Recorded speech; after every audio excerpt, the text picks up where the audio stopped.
Selamat berjumpa kembali saudara-saudara sekalian. Saya Paul dan ini Santi. Sekali lagi kita ingin berbakti menyembah Tuhan kita Yesus Kristus. Dan biarlah saudara-saudara juga bisa semua berbakti bersama-sama dengan kami di sini. Ini hari adalah hari Rabu dan minggu ini adalah minggu kesengsaraan Tuhan kita Yesus.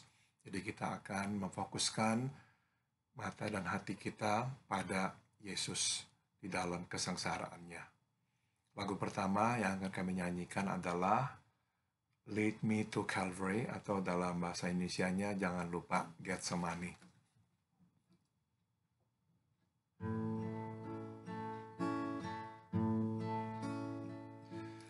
King of my life, I crown thee now. Thine shall the glory be. Lest I forget thy thorn crown brow, lead me to Calvary. Lest I forget Gethsemane,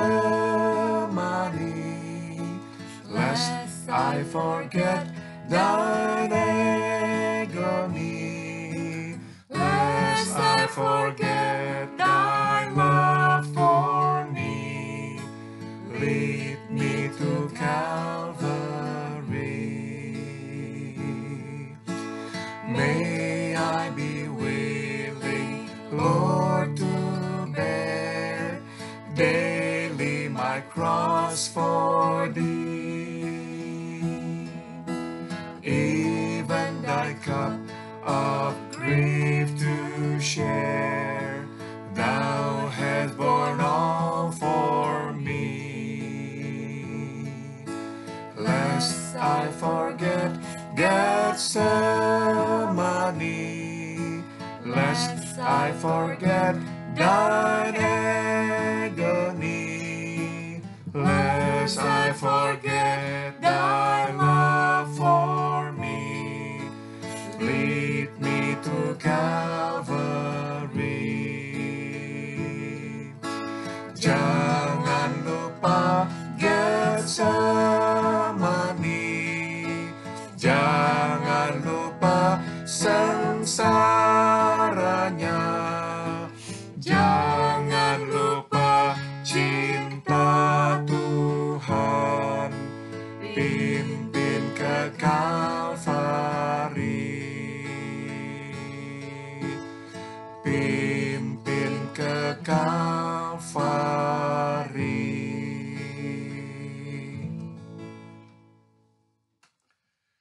Mari kita berdoa.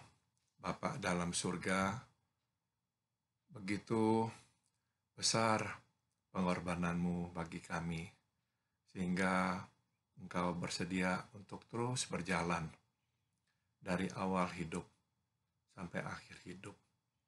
Dari Yerusalem, akhirnya kembali lagi ke Yerusalem untuk mati di kayu salib buat kami.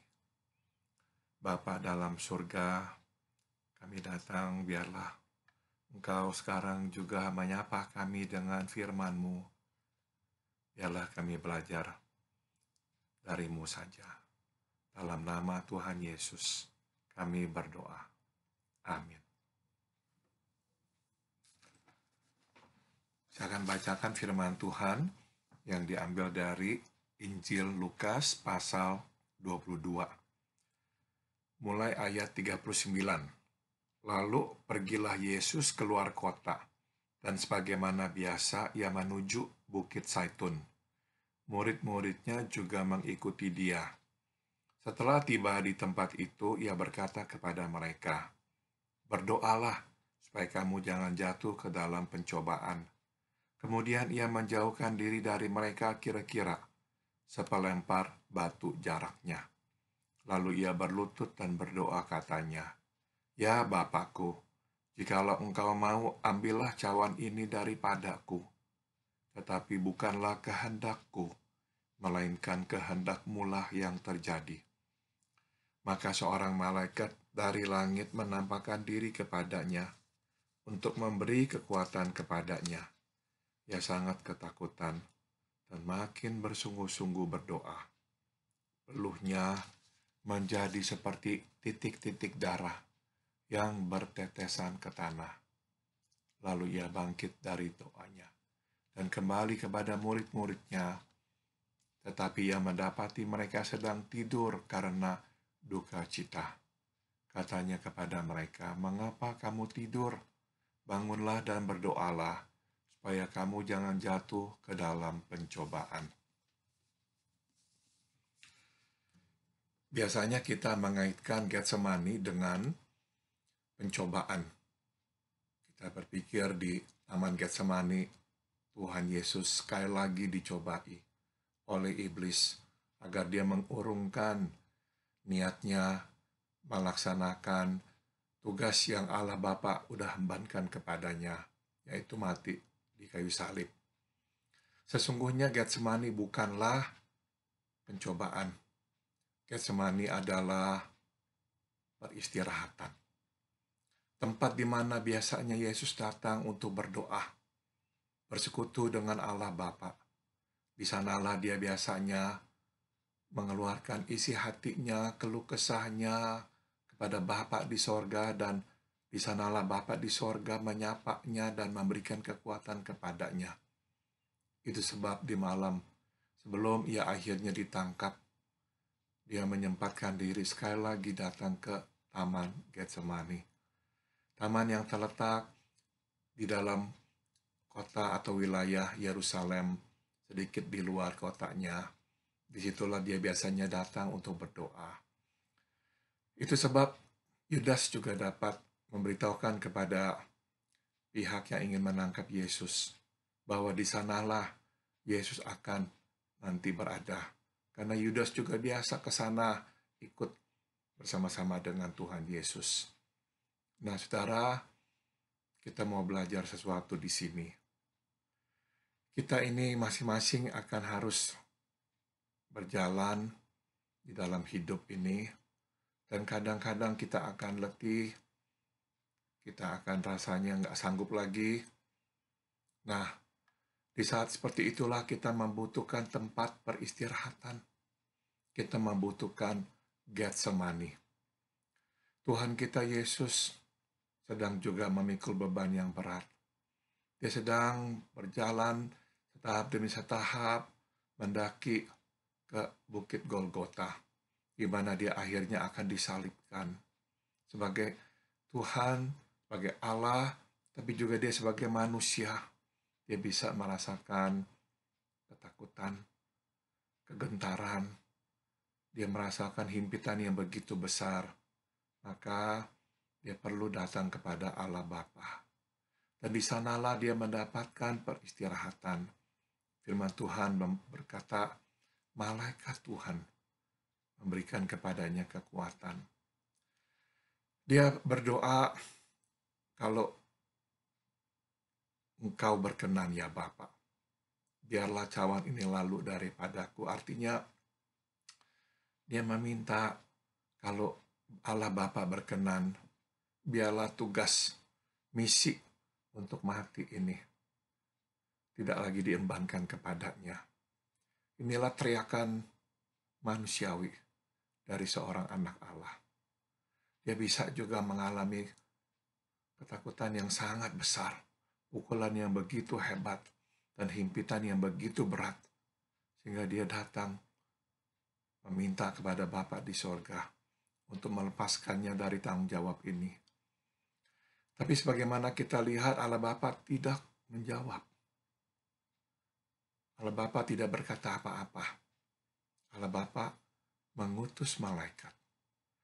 Artinya Allah Bapa tidak mengulang lagi kehendaknya.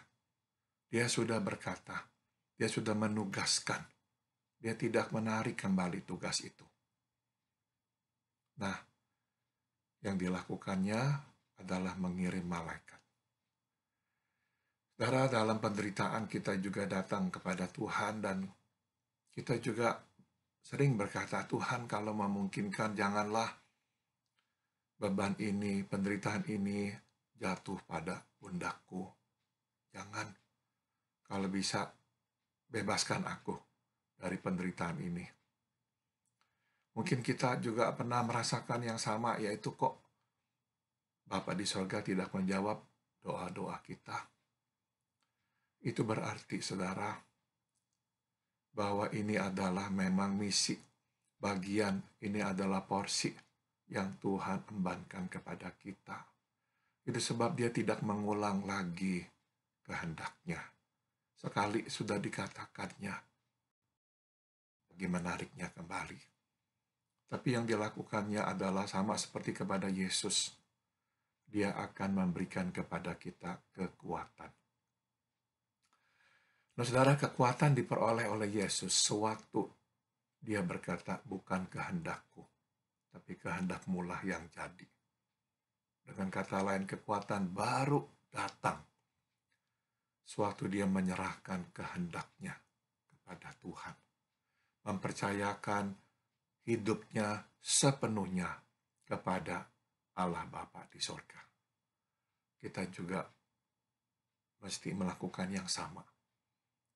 Seberapa beratnya beban, seberapa beratnya himpitan, kita mesti berkata pada akhirnya, bukan kehendakku, tapi kehendakmu lah yang jadi.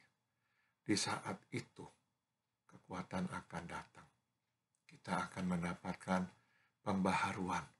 Kita akan bisa menghadapi apa yang kita mesti hadapi. Saya ingat khotbah yang pernah disampaikan oleh Haddon Robinson.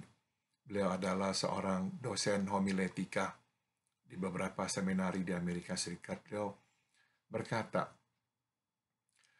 pada masa penangkapan dan penyaliban, satu-satunya orang yang paling tenang adalah Yesus. Sewaktu Yesus itu diadili, orang berteriak-teriak berkata, salibkan dia, salibkan dia. Pilatus cemas, bingung, takut. Para pemuka-pemuka agama juga repot menghasut. Repot memanuver, manipulasi sistem peradilan yang ada saat itu. Murid-murid lari ketakutan. Hanya ada satu yang tenang. Yesus. Kenapa? Haddon Robinson berkata, sebab dia sudah bergumul dan mendapatkan peristirahatannya di Taman Getsemani, yaitu dengan dia berdoa kepada Bapa di sorga dan menyerahkan semuanya kepada Bapa di sorga. Saudara, Tuhan Yesus berkata kepada para murid-muridnya, bangunlah dan berdoalah, supaya kamu jangan jatuh ke dalam pencobaan. Nah, saudara, mereka tidur, memang sudah tentu karena letih. Tapi Injil Lukas memberitahukan, mereka tidur karena mereka berduka cita. Mereka sedih. Saudara, sudah tentu kalau kita letih, kita perlu tidur ya. Tidak ada salahnya dengan tidur. Tapi izinkan saya menggunakan ilustrasi ini untuk menekankan pelajaran yang penting ini, yaitu saudara, kita harus menjalani kesusahan kita bukan saja secara manusiawi atau dengan cara manusia, tapi juga secara rohani. Kita perlu istirahat secara fisik, betul, silakan. Tapi kita perlu juga beristirahat secara rohani. Datang kepada Bapa di sorga, berdoa kepadanya. Lewati hari-hari yang sulit ini dengan datang kepada Bapa di sorga, berdoa kepadanya. Saudara, kalau orang berkata, oh doa itu seperti bicara sendiri. Kalau doa hanya bicara sendiri, setelah berdoa kita tidak akan merasakan apa-apa, tidak akan mengalami perubahan apa-apa. Tapi kita tahu, barang siapa berdoa dan berserah, setelah berdoa, dia menjadi orang yang berbeda. Akan ada damai sentosa yang mengaliri sanubari kita. Akan ada kekuatan yang memberikan kepada kita sebuah kekuatan yang baru, sehingga kita bisa melangkah lagi. Ini adalah bukti nyata. Allah ada dan Allah mendengarkan. Allah sudah mengutus malaikatnya, memberikan kepada kita kekuatan. Tuhan memberkati kita sekalian. Sebelum kita menyanyi, Santi ingin mengatakan sesuatu. Hari ini saya belajar dari Stanley Jones, bukunya Victorious Living, mengenai kayu salib yang dipikul oleh 4 orang pada hari itu. Yang pertama adalah si penjahat yang tidak kembali kepada Tuhan. Pikul salibnya itu tetap menjadi salib yang tidak merubahkan dia, karena dia menyalahkan semua orang kecuali dirinya sendiri, menyalahkan Tuhan selalu, dan tidak membawa berkat baginya. Nah, salib yang dipikul oleh buronan yang kedua itu membawa menuju keselamatan, karena dia melihat Tuhan Yesus. Salibnya itu membuka jalan untuk pengampunan, dan dia akhirnya pun diterima oleh Tuhan Yesus dan melihat bahwa ada surga yang menantinya. Nah, salib yang ketiga adalah yang dipikul oleh Simon. Nah, salibnya ini tidak dia ingin pikul, tetapi diminta memikulnya. Simon memakai salib ini bukan hanya dengan rela memikulnya, tetapi Simon juga memakainya untuk memberkati Tuhan Yesus dan memberkati orang lain. Pikul yang salib yang keempat adalah Tuhan Yesus sendiri. Seperti Pak Paul bilang, dia sudah terima bagiannya. Tuhan Yesus menerima memikul salib ini karena dia hidup begitu dekat dengan murid-muridnya. Dia hidup dengan manusia, mengenal hati kita semua. Sebab itu Tuhan Yesus rela tahu bahwa dia harus pikul salib ini untuk membantu kita, menyelamatkan kita. Dan salib ini membawa terang bagi mereka yang melihat, bagi mereka yang menerima, dan bagi kita semua. Saya juga belajar, kami semua harus memikul salib kami masing-masing. Tetapi biarlah kita memikulnya seperti Tuhan Yesus, dengan rela hati, dengan sepenuh hati, supaya pikulan salib kita ini bisa membawa orang lain menerima, melihat terang Tuhan, dan juga memuliakan nama Tuhan. Amin. Amin. Saudara, kita akan nyanyikan lagi lagu Getsemani, satu saja ya, chorusnya.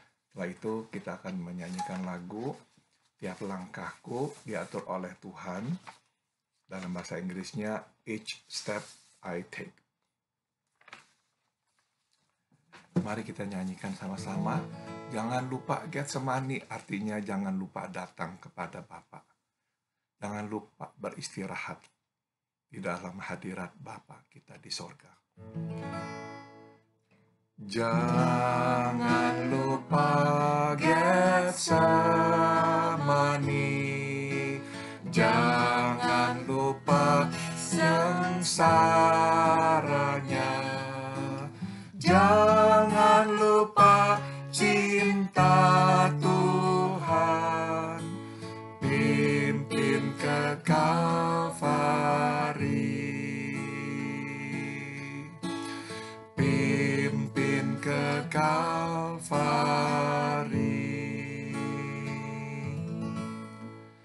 Each step I take, my Savior goes before me, and with His loving hand He leads the way, and with His breath I whisper, I adore Thee. Oh, what joy to walk with Him each day. Each step I take, I know that He will guide me to higher ground. He ever leads me on. until someday the last step will be taken. Each step I take just leads me closer home. At times I feel my faith begin to waver, when up ahead I see a chasm wide. Yes, then I turn and look up to my Savior. I am strong when He is by my side. Each step I take, I know that He will guide me to higher ground. He ever leads me on, until someday the last step will be taken. Each step I take just leads me closer home. Tiap langkahku diatur oleh Tuhan, dan tangan kasih-Nya memimpinku. Di tengah gelombang dunia menakutkan, hatiku tetap tenang teduh. Tiap langkahku, ku tahu yang Tuhan pimpin. Ke tempat tinggi ku dihantarnya, hingga sekali nanti aku tiba di rumah Bapa surga yang bakal. Di rumah Bapa surga yang bakal. Santi akan menutup dengan berdoa. Bapa di dalam surga, Engkau tidak mengajak kami untuk participate di dalam kematian-Mu, karena Engkau tahu bahwa kami tidak mungkin melakukan. Terima kasih Tuhan untuk kasih-Mu yang begitu besar pada kami, merelakan semuanya supaya kami bisa mendapatkan semuanya. Terima kasih Tuhan untuk anugerah yang begitu besar kami beroleh, dan boleh kami hidup di dalam Engkau selamanya. Di dalam nama Tuhan Yesus kami sudah bersyukur dan memuji Tuhan. Amin. Amin. Tuhan memberkati dan sampai jumpa.